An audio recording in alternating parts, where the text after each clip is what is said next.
I'm your host, Kailes, and this is Rebel Wellness.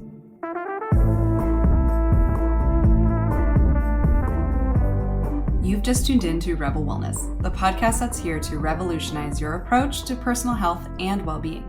I'm your host, Kailes, also known as Coach Kailes, and I'm thrilled to have you join our Rebel community. In a world that's saturated with fleeting diet trends and unrealistic beauty standards, we believe it's time for serious change. Our mission is simple yet profound: to empower women like you to break free from the confines of today's diet culture and embrace a holistic approach to health that's sustainable for the long haul. If you're like me, you're here to embrace the concept that true well-being encompasses every facet of your life: mind, body, and soul. Rebels believe in aligning our journey with our individual needs and values because a one-size-fits-all approach just simply doesn't cut it anymore. This podcast is your safe space to explore the depths of wellness, guided by myself, experts, real-life stories, and genuine commitment to your growth. You're here to begin your transformative journey, and it's time to discover your own version of balance in your health. Every week, when you tune into Rebel Wellness, we'll learn, grow, and rebel against the polarizing, outdated norms to finally achieve lasting vitality and joy. Because that sounds pretty great, right? Your journey starts now, and I am so excited that you're here.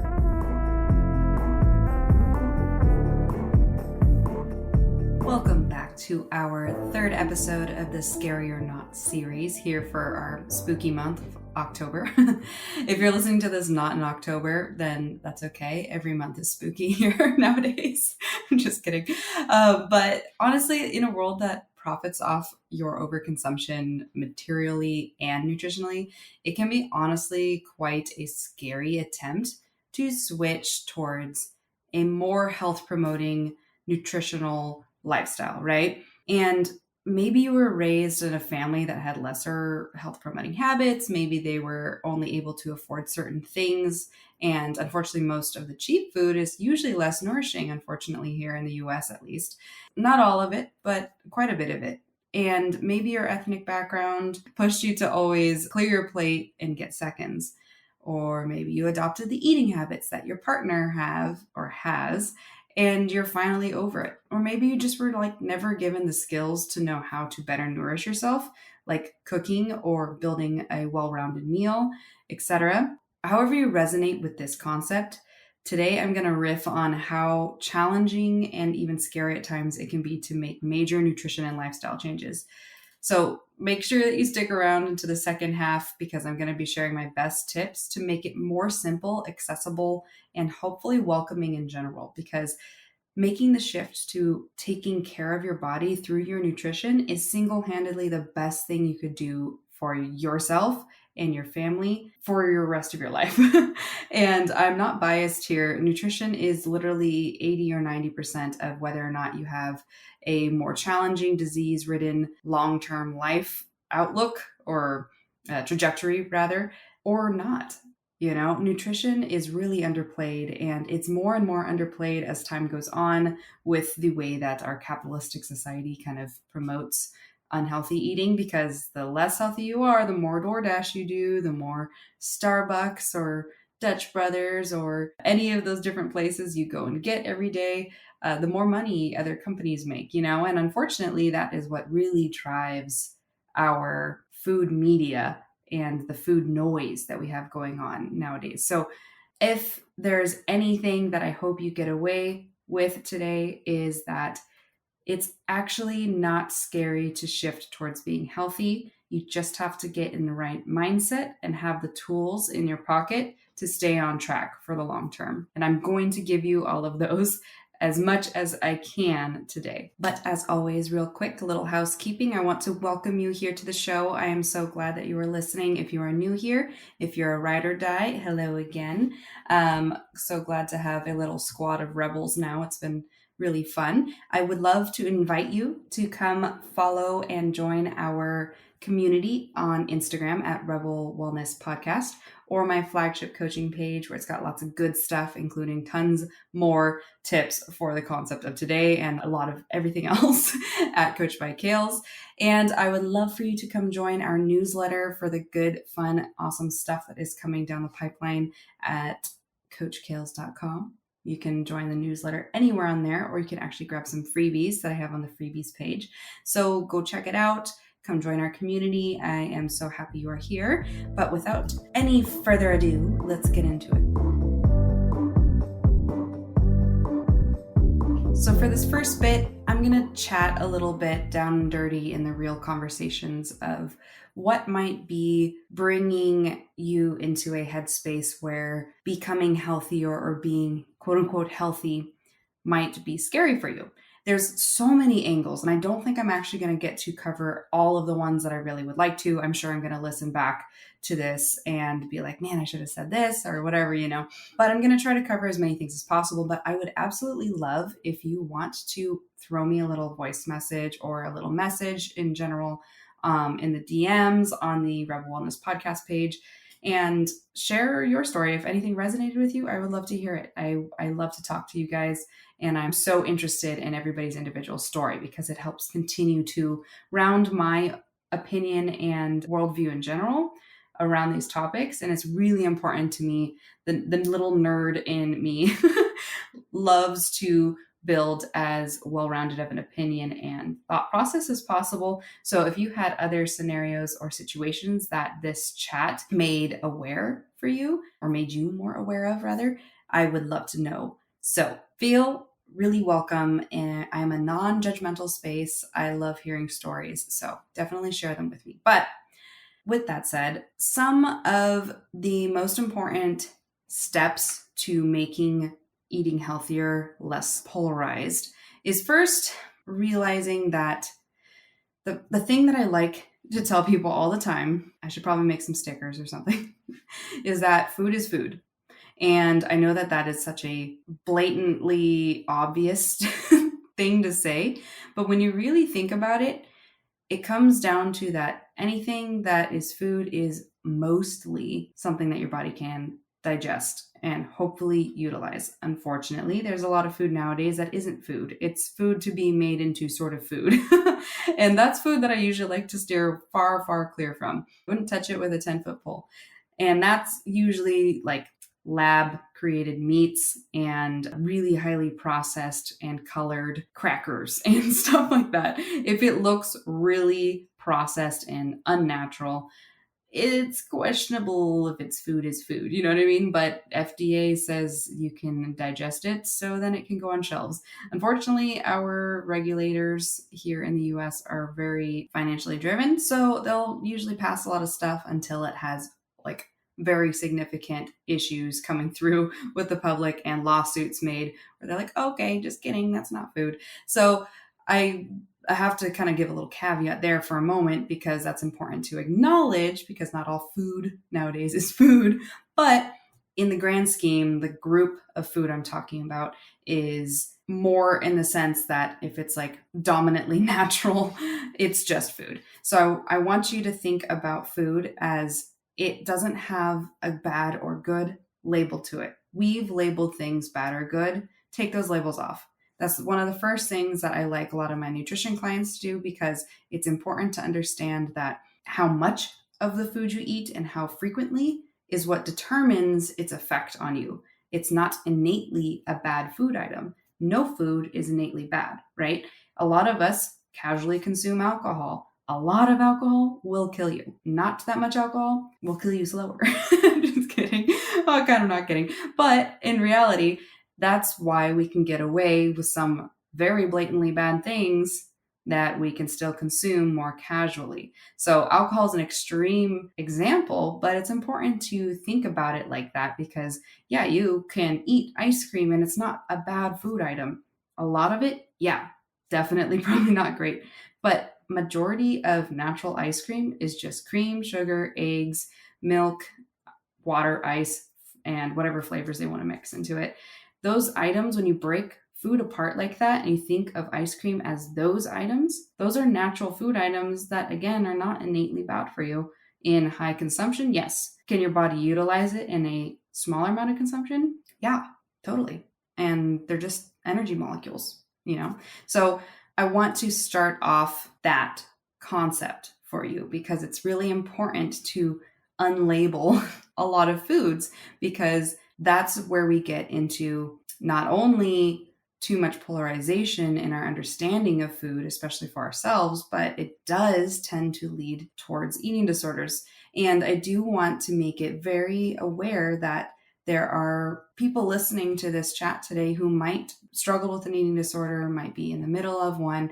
And I really encourage you to make sure that you feel comfortable listening to this, of course, but also that you understand the importance of working with a specialist who can help you heal from that disorder. And there's so many very amazing resources nowadays, virtually or in person. So I would really encourage you to explore that if that's a category that you land in. But as well, it's very important for all of us to know that no matter what, we have some sort of food rule or rules that have been taught to us passively or actively by anybody in our family growing up. I've had clients who have had almost every single food item that they ate growing up labeled at some point. Some of them, their parents would label it good until the kid wanted to eat it too frequently, or them as a kid wanted to eat it too frequently, and then they just decided to say, oh no, now it's bad, because they didn't want to buy it for them anymore. Can you imagine, like, the brain? I'm trying to reduce how much I cuss on the podcast for everybody, but I mean, just the mind fuck that comes with that, guys. Like, it's something that's really underrated, because we don't realize that the rest of our life we often are just kind of robotically following these food rules that were taught to us when we were young, because so much of what we were taught when we were young is like written in our brains, because it's when our brains are forming, and that can be really dangerous, because a lot of us can also still be living by food aversions that we didn't like when we were 10, and our entire childhood was like, I don't like broccoli. And then you get older and somebody cooks it for you with like actual seasonings and sautés it or roasts it, aka the only good way that vegetables should ever be cooked, versus the steamed version with no seasonings that their grandma maybe made them when they're younger. And they're like, oh my gosh, broccoli is delicious. And so that's a really interesting topic and concept to explore, is what like foods are you adverse to from childhood, or what foods are you adverse to because of what people taught you when you were a child that you haven't really questioned as an adult. So that's really important to think about, because that might be why eating healthy is scary to you, because you might have seen a version of healthy from your mom following the Atkins diet, or any of these really restrictive, old-fashioned, really outdated ways of eating that are not what health is. A lot of health has been super adulterated as time has gone on. And this generation, more lately, I've seen some really great shifts towards trying to remove food roles and all of these icky kind of narratives around food, which is amazing. But we also are simultaneously still creating new ones. Like the amount of weird things that I will hear clients ask me about because I saw on TikTok, I'm just like, oh no, I don't know if TikTok is helping or hurting, because it is making people believe things that are completely unfounded. But without going off on that tangent, it's just important for you to explore anything that you were taught from your youth, or any rules that you still live by that were from your youth, and see if you can start to ask if they're actually true. Maybe do a little bit of research. Maybe just listen to the rest of this podcast. I'm sure I'm not going to cover everything that is in there, but at the same time, it can be helpful for you to kind of start to question things. And I know that a lot of times people never question stuff because it's easier not to, right? But we have to question a lot of stuff from our foundational youth, because that's how we grow as humans, and we mature into a mindset that is more moldable and fluid, which I think is the utmost level of intelligence as an adult, when you can actually hear something that you once thought was true be untrue, and you change your mind. A lot of people nowadays are very set in their ways, very dogmatic with things. They want to be very polarized and, this or that, and that's fine. but it's only fine until it's not fine, because then we have a lot of people who like refuse to eat broccoli because they heard this or that, or refuse to eat red meat and because of this or that. And in reality, you could be hurting yourself more than you're helping yourself or others, because a lot of these times, some people with a lot of very dogmatic views, especially in the nutrition world, will be so hardcore and passionate about their choices, they'll push them upon everybody else. And it's like, that's your preference, that's your choice. You have an individual body that's unique, and I have my own. But that's something where I can see how it can influence people to be afraid to be healthy, because there's a lot of stigmas and things that go along with it. And then there's a lot of confusion because there's so many different people saying, oh, you have to be plant-based. Oh, you have to be keto. Oh, you have to be carnivore. All these different eating methods. And in reality, you just have to find what works the best for you, what nourishes you the most. So I want you to explore that for yourself and keep thinking of what are old beliefs you used to have on food, and are they actually true? Sometimes you can only think about them when they come up, but that's a great way to become very mindful about your food and your eating methods, because it can help you feel a lot more empowered to making better choices for yourself and naturally shifting into healthier eating styles. Okay. So that's a really important thing to think about. But it's also just important to know that scientifically, a lot of food nowadays has been made to be what is called hyperpalatable, because food, especially sugar, processed sugars and such, are one of the quickest reward systems for our brains, because carbs are wired to make us happy. We eat way more carbs than we were ever supposed to nowadays. And that's why we're seeing kind of profound changes, especially with metabolic disorders that are coming into play now that we've had several decades now with really high carb diets. And we don't realize all the time how much carbs we're actually eating. But like even MyFitnessPal defaults to having most people eat 50% of their daily macronutrients from their calories from carbs. And for a lot of people, that's way too high. I have a lot of clients that do way better on higher fat, and almost all of them will do better with higher protein. Protein doesn't need to be the highest percentage macronutrient, especially because it's very hard to eat because it is very nutrient dense, but complete protein, that is. But at the same time, we really shouldn't be eating 50% of our macronutrients every day. For most of us, from carbs. That's already setting us up for blood sugar roller coaster and a lot of cravings and maybe hormone imbalances, etc. So knowing that food is built to be hyperpalatable, aka engineered to make us crave more and eat more, it can help you understand what foods to probably avoid. So there's a lot of foods that I personally don't stock in my pantry or fridge because I know I will for sure overeat the crap out of it. This is anything like chips, the salty, fatty, crunchy. Those are hyperpalatable on purpose. A lot of very specific chips like Doritos and stuff are engineered to make you overeat them. And this also goes for the salty, sweet food items, because our bodies love that sweet and salty kind of combination, and it can keep us overeating. Like, have you ever eaten like something sweet and you're like, I just need something salty? And then you're like, I could go for more sweet stuff. And you kind of go in this pattern where like you're satisfied, like calorically, like you could stop eating, but your body's just like more, I know that's happened to me for sure. And like fries are for sure one of those taste bud engineered foods that we can just overeat so much of. So staying away from or portioning more of those food items is in your best interest, because you're going to set yourself up for failure with the knowledge now that you have that a lot of food, especially salty, fatty stuff, is engineered to make us continue to overconsume it. So know that, and that is one of the best ways for you to naturally make healthier choices by reducing those things: chips, fries, even technically certain candies, ice creams, and all of that. Kind of everything that you would see at a movie theater. Now that I'm labeling it all out.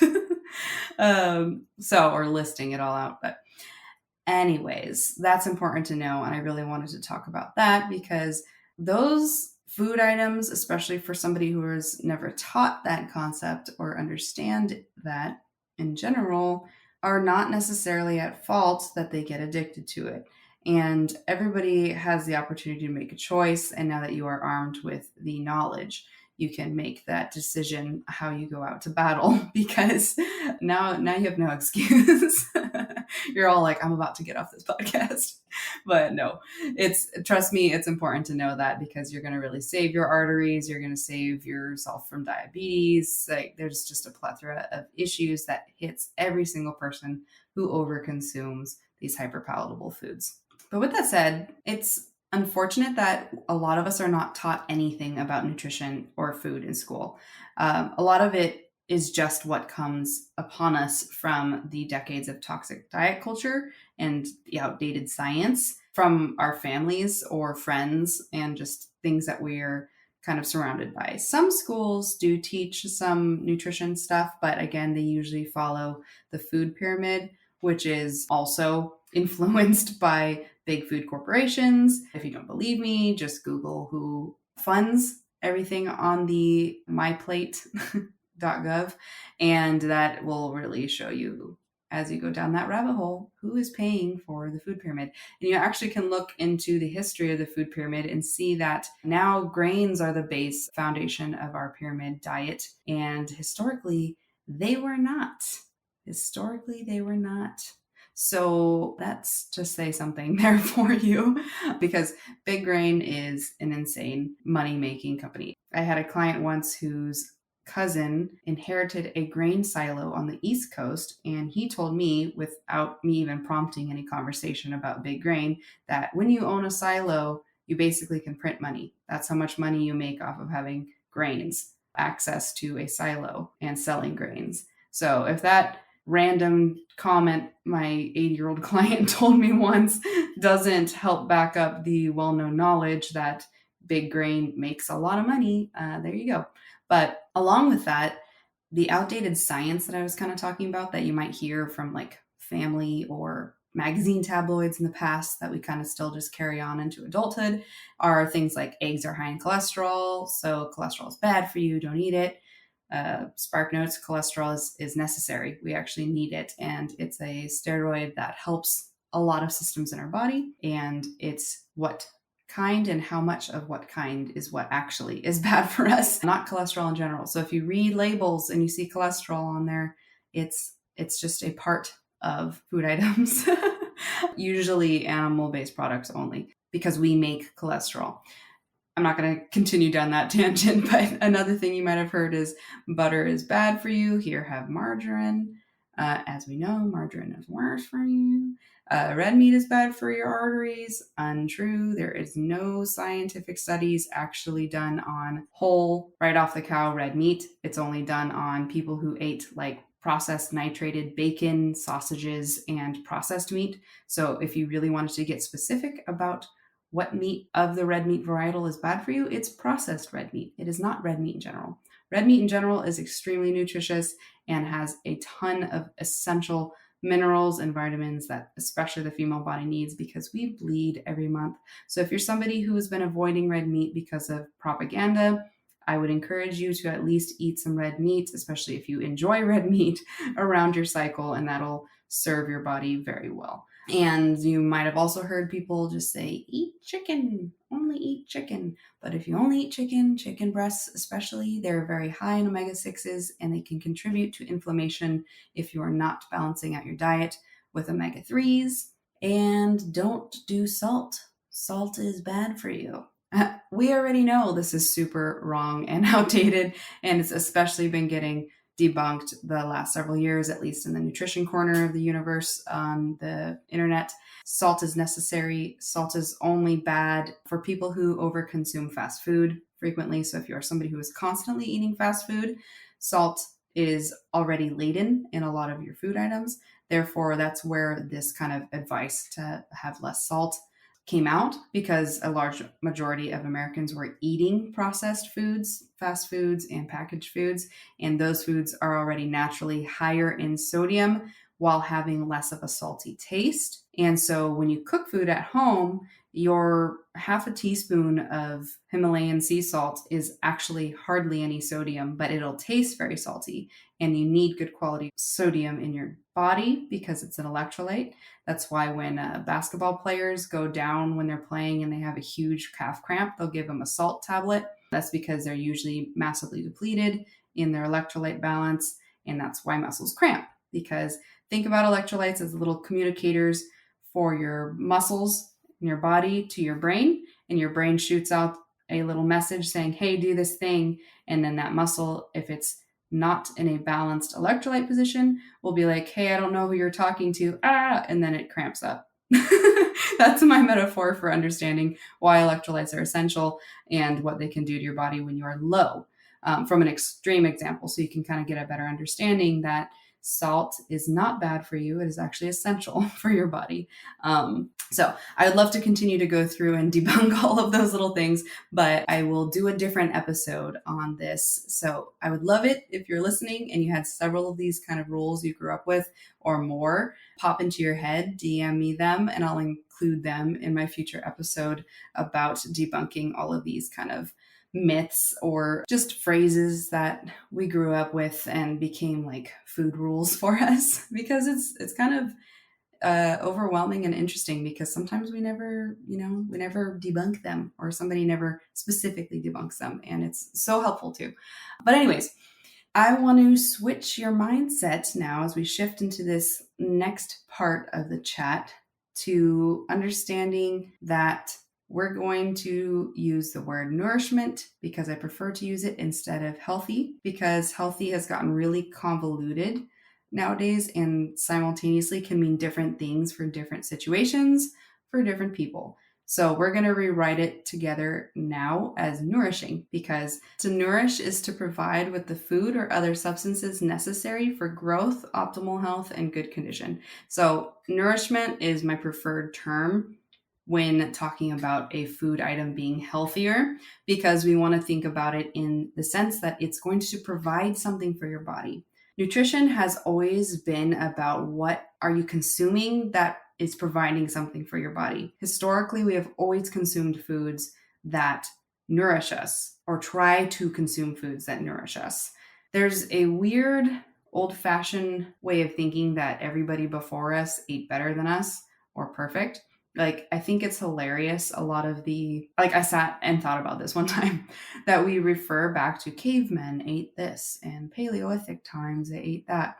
And I'm like, did we know that they were the optimal version of humans? Like, why do we always think back to them and want to eat like them when we don't actually know if maybe they were also still massively deficient in something? You know what I mean? I will say from my field experience, a paleo diet can be really healing for a lot of people who have gone off the deep end with processed food or fast food and all that kind of stuff. Fast food is processed food, but I just have to kind of add those together in case you don't think of them the same as I do. But that doesn't always mean that humans nowadays can live a paleo lifestyle and not still need supplements to help them have optimal health and nourishment. But you can still do a lot better than just eating cereal, mac and cheese, and pastas every single day, because those are not nourishing food items. Those are kind of just negative calories. And I'm not going to say they're bad for you, because again, we're not labeling foods here, but they are not something that brings you nourishment. So as you shift into your mindset, thinking of food as quality fuel, not simply just calories to get by until you're hungry again, it can really strengthen your relationship with food, especially for the long term. Starting to think to yourself, what is this meal going to provide me? And that does require you understand some basic nutrition about different foods you eat. I'll tell you a little bit more about that towards the end of this chat, but that's something to think about.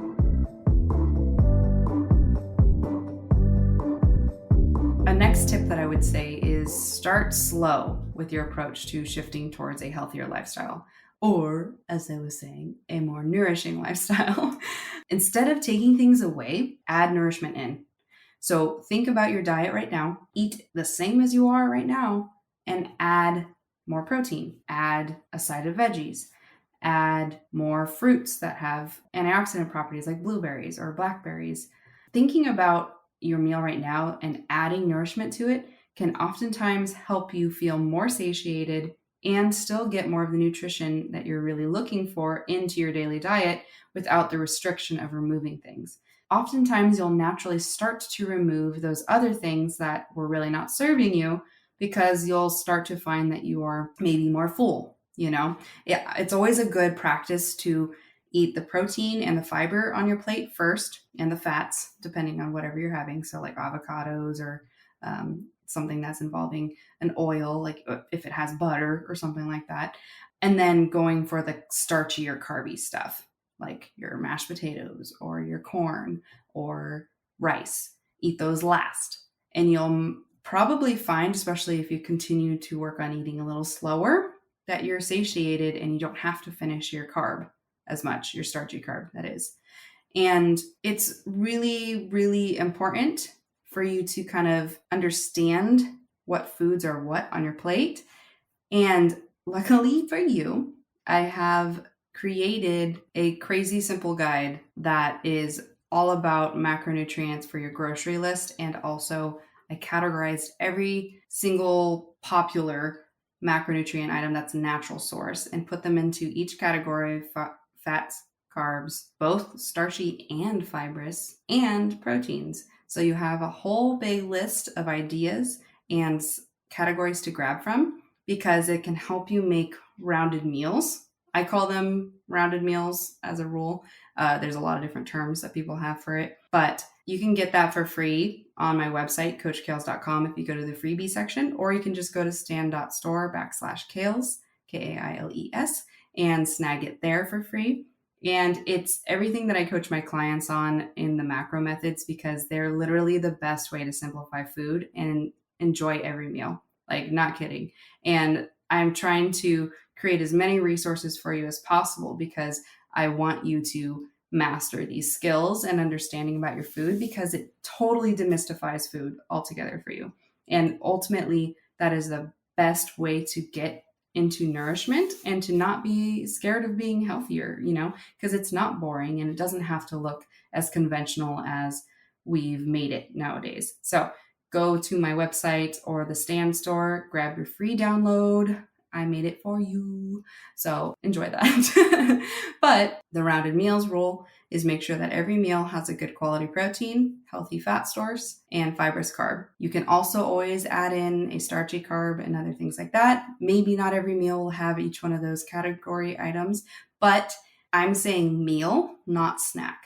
So every meal should at least be, for a majority of adult females who are listening, you're going to want to at least have 450 calories in a meal, all the way up to 750 calories. It depends on how active you are, how much lean muscle you have, and your goals. But you should never be having a meal that is under 450 calories. Frankly, I wouldn't really have a meal under 500 calories, but that's kind of my general rule of thumb. Because if you think about 3 meals a day, 500 calories, that's 1,500 calories. That would be for a very sedentary adult female who doesn't have that much muscle. That would be minimum calories. I frankly hate that low of calories, but it's still enough calories to nourish yourself, especially if you're not very active.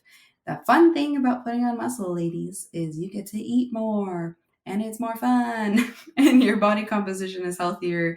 Your hormones are healthier. So I'm not talking about lifting in this chat, but I just had to plug that shamelessly in there, because it helps you understand that having more lean muscle mass makes you burn more calories at rest, which means you get to eat more. And that's more fun, in my opinion. So rounded meals are really key. And when you start to think of each meal in those kind of specific categories for every meal, you're going to feel way more satiated. Your blood sugar is not going to spike the same way as it used to. You're not going to get as hangry, and you're going to have a lot more focus, less brain fog, etc. I even had a type 1 diabetic client who randomly sent me screenshots of her blood sugar for the day when she didn't pay attention and didn't do any rounded meals, and then a day when she did rounded meals. And she was like astonished at how balanced her blood sugar was the entire day just by having those 3 categories in every single meal. So the proof is in the pudding, guys. And again, snag that freebie I made for you because it's going to be really helpful for you with reframing all of that. And the best way to get to being healthier is reframing a lot of mindsets and taking away a lot of the scariness around being healthier.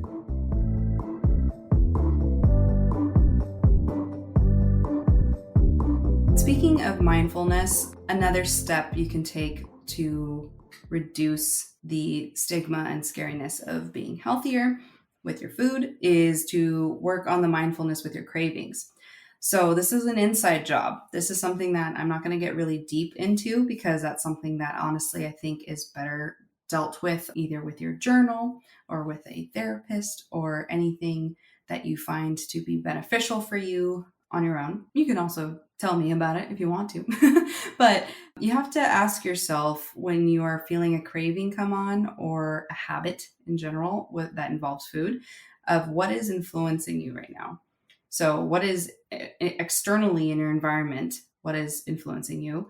And then internally, what is influencing you? So is it a party? Is it a social event? Is it your partner who just came home with a giant box of pizza, like unannounced? What is influencing you to continue the habits that are not supporting you with your nourishment? Internally, is it your cycle? Is it your luteal phase? I almost always, and I love all my clients who are connected to their cycles now too, because they'll make these connections on their own, that day 21 and on, your body is expending more energy on average. I think you burn actually on average 200 to 300 more calories a day in your luteal phase because it's your body's ramping up and preparing to shed your uterine lining and go through a period cycle. Again, this is if you're naturally cycling and you have a healthier cycle. So you're going to be hungrier. That's why we crave a lot more carbs and chocolate and things like that in our luteal phase. So sometimes just honoring where you're at in your cycle is really important for cravings and understanding where you're at and building a little bit more understanding that no, you're not just crazy and you're just ruining your diet. You're actually going through a physiological shift every month that is supposed to influence you this way, And what you can do to help mitigate that if you're trying to lose some body fat is eat your chocolate or something. Make sure it's a reasonable portion, like 200 calories or so of chocolate and then, or less, and then go on a walk because walks immediately reduce our blood sugar spikes and help us stay a little more balanced. Blood sugar spiking, by the way, guys, is not necessarily bad for you. It's a natural system that is in our body. But if you are somebody who has a goal to manage your hormones a little more balanced or manage some fat loss or whatnot, you do usually want to see a more balanced blood sugar throughout your day. And it's also going to influence things like your energy, your brain function, your mood, yada, yada. So that's why I talk about blood sugar spike a lot, but it's not innately a bad thing. It is a natural system that happens in our body. So that's important to know. But also you might want to think about, is your cravings relationship turmoil related? Is it stress in general, like work stress? Is it boredom? There's a lot of things that can be worked through and replaced with non-food habits that do work just as well, or maybe even better once you become aware of the food triggers and start to implement different habits or responses to those triggers. So if things feel massively out of control though, like binge eating, first know that you're not alone. Don't feel ashamed. It's more common than you think, and you can absolutely break free from binging. I would highly recommend a good quality eating disorder therapist for you if you are open to working through that finally, or maybe at least just starting with a book that can kind of help you work through your mindset and everything that you're dealing with internally, perhaps. And a good book that I do like for binge eating is called The Binge Code by Ali Kerr, or you can also do Brain Over Binge Recovery Guide by Katherine Hansen. Those are really good resources that are available for you, like on Amazon or something like that, that I would definitely recommend.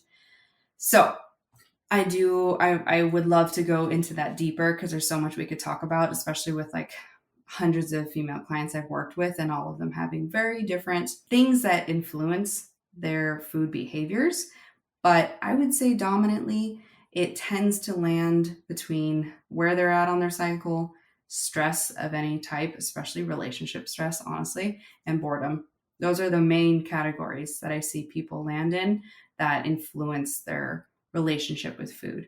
So working on the inside job there and internally kind of exploring that for yourself is a huge step that can really make shifts towards being healthier accessible long term. Because sometimes when we just follow something or make like one little mindset shift change, we can follow that for a few months. And then inevitably, when that thing comes back around, it's going to smack us in the face and then make us be like, I'm just going to eat Oreos with peanut butter again, you know? And it's like, okay, maybe there's something else going on here. So I definitely encourage you there. Okay, in the second to last part of this chat, I want to talk about a really important game changer for making your shift into more nourishment in your life with food. Maybe just everything in general, but specifically food. And that is have a network of accountability partners. At least one, but better to have 2, 3, 4, whatever your life is like. If you're a more extroverted social person and you want to have all of your besties on board and your partner or your parents, go for it. If you're introverted or maybe you have a smaller circle and you only have like 1 or 2 people, have at least one of them or both of them on board, because communication is so key with any goals, but especially goals involving nutrition changes. So it's really profound how much I have seen the best changes for clients come because their partner or their closest friends are on board with their changes. If you just decide, hey, I'm going to go keto, and your best friends love popcorn and stuff at movie night at your house, that's not going to work very long, because they're going to be snacking on popcorn in front of you or something like that. Maybe you're okay with it and you made that choice for yourself, so you're going to like try to avoid that. But at the same time, it could be better to have a situation where you're like, hey, this first few months is really tough for me when I'm around carbs, because I'm really trying to do keto for like a nutritional intervention for my health. Like, do you guys mind switching to like charcuterie and a cheese board, because that's something I can partake in more of, something like that. There's a lot of conversations that are really worth having, because if you don't communicate those changes that you're about to make with food, like food is so social for humans. And if you don't involve that in your relationship with whoever it is that you have, friendship, relationship, etc., you're kind of leaving them in the dust to kind of continue to influence you negatively. And so it's really on you to communicate to them what you need in this exchange. You know what I mean? And having accountability can like keep you on track tenfold. So many clients, I've trained so many couples. It's really funny, but also fun for me. I've trained so many couples, and the couples that succeed because they were in it together and they held each other accountable. When one went weaker, the other was stronger, vice versa. The couples or just clients in general that have failed the hardest are usually because their partner's like, okay, honey, you do your thing. I'm going to keep eating my pizza or whatever, and bringing it around you and kind of tempting you and yada, yada. And then they just kind of like, they want to connect with their partner. They want to connect with their friends, because humans crave connection, and connection is usually involved around food. Anytime there's food around, there's usually humans connecting, right? You go out to the bars for happy hour, you go out to dinner with your family, you go out to dinner with your loved one, etc. And all of those things can completely derail you if your partner is, or your accountability partner, I'll just say whoever that is, your accountability partner isn't holding you accountable.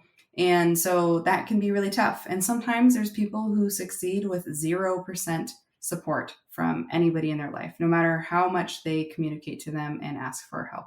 And that's really shitty, honestly. And sometimes it just is like that. So if that's a situation for you, you better have some rock solid determination and diligence, because it is immensely harder to stay on track with changes, like major changes nutritionally, if nobody is helping you or supporting you or doing it with you. But simultaneously, one of the better things you can do, which I've had a lot of clients do, is hire somebody like me, somebody who is a coach who can help you stay accountable, help reminding you about what your goals are, setting some goals together, all that stuff, everything that coaches will do, health coaches and all that. And there's so many of them out there now that you should be able to find an accountability group or something like that if you just don't have anybody in your in-person life. But health changes that you can make will inherently impact your family if you have a family or your partner. And so it's almost better to get on the same page to try to improve both of your, or all of yours if it's a family, nutritional habits for the long term. Because even though it might suck, and I know kids are immensely hard to shift away from these comfort foods and such that are honestly marketed towards children nowadays too. But at the same time, it's something that people will not hate you for doing for them when they were young as they got older. I can definitely guarantee that. Most people will be in their adulthood being like, I'm so glad my mom stopped giving me gushers and had me have apples and grapes and things, So something to think about. But I would say that is one of the top tips I can give you is you need to have an accountability partner, because things are going to get rough. Things are not going to go the way you want them to. And you're going to need somebody to hold you accountable and kind of stay lighting a fire under your butt when you feel like you just want to roll over into a gallon of ice cream. But I do want to reinforce one more time that allowing your friends and loved ones to know what's truly going on is an act of strength that you can exhibit for them. And it's also an act of respect for them, because you're giving them the chance to understand and support you. Whereas ghosting them or avoiding them or just things in that zone because they aren't helping you, or you know that their lifestyle is so different than what the lifestyle you want to have is, that's not a healthy way to approach friendships when it comes to this kind of stuff. But if you find, honestly, like between you and I, if you find that is easier for you and you realize that friendship wasn't as valuable to you as you thought, and it's hurting you or harming you because maybe they're pushing alcohol on you all the time, or they always want to get pizza, or they are like, I'm not feeling like dieting anymore. Do you want to just go get a big brunch and have mimosas? Like those one time, maybe two times, okay. Multiple times, that's not a healthy friend to have around when you're trying to make long-term health changes. And especially if you've communicated with them and told them what you're trying to do and why it's really important to you, then they're definitely not a good friend to you. And I know that's a hard pill to swallow, but sometimes it might make you realize you don't actually value their part in your life, and you might just have to let them go. And that's totally okay, because you have to value yourself and you have to value your health, because all we have in the long run is our health. Our body is the only place we have to live, and we only get one shot. So choose your circle wisely for a lot of other things, and especially this thing.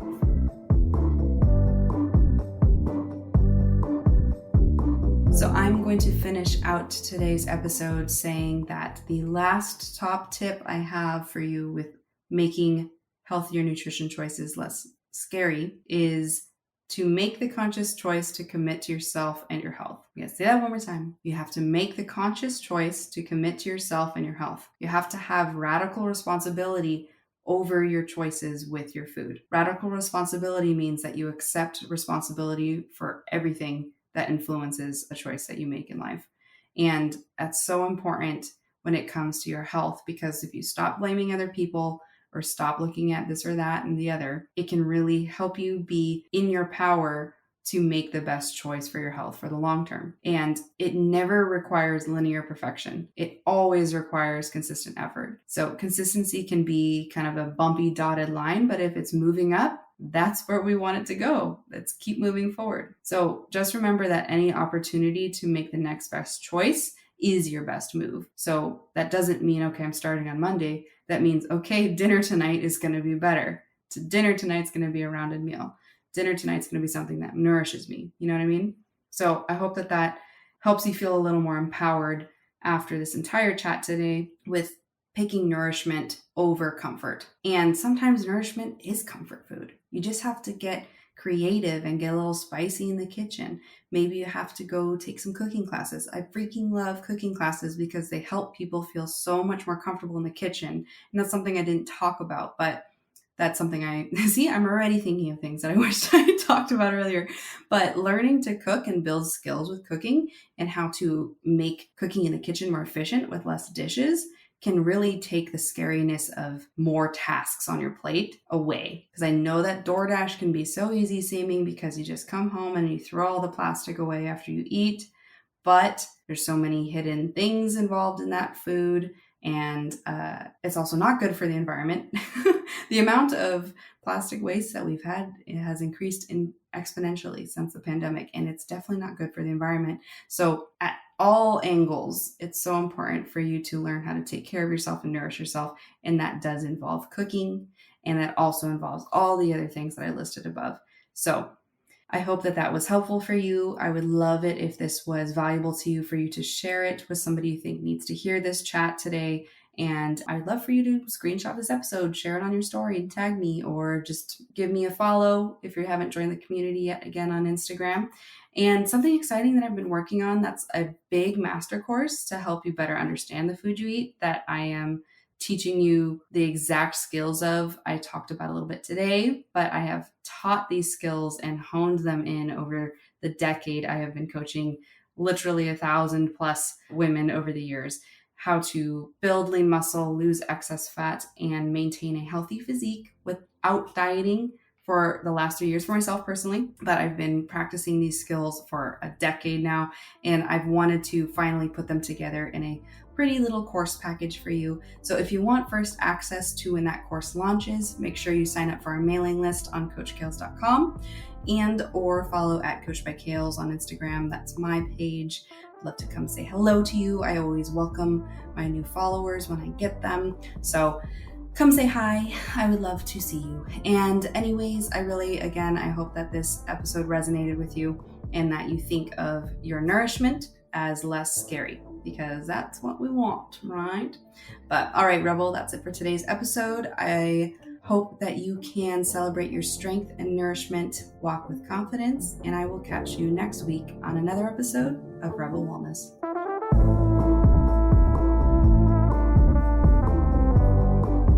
If you are still listening, thank you for tuning in to our latest episode of Rebel Wellness.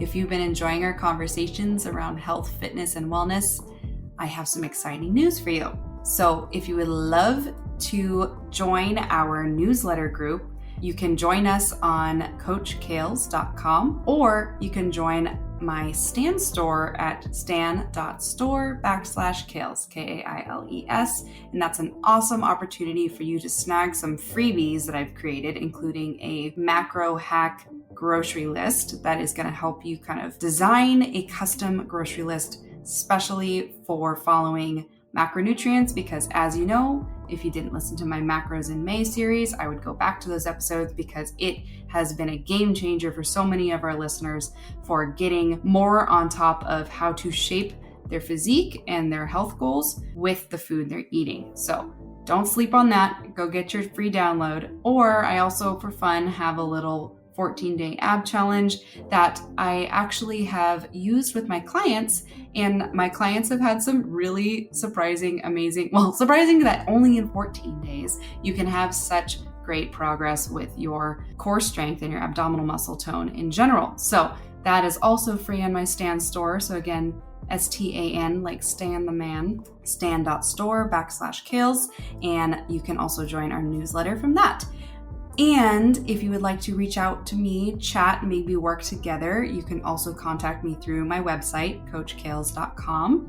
And I would absolutely love you to join our Rebel Wellness Podcast Instagram, which is at Rebel Wellness Podcast. And you can also join my flagship coaching page at Coach by Kailes. That's where it all began.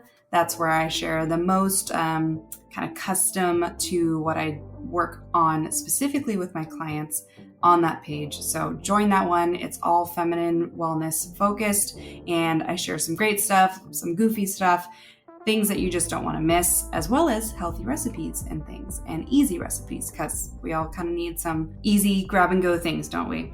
So I would love you to join both those pages, as you'll be joining a community of like-minded females who are all committed to living their best lives. So hit that follow button, and I would love if you felt the need to share and rate our podcast. We would love that. Anyways, thanks for listening, and I hope to catch you next Sunday, or say hello on the gram.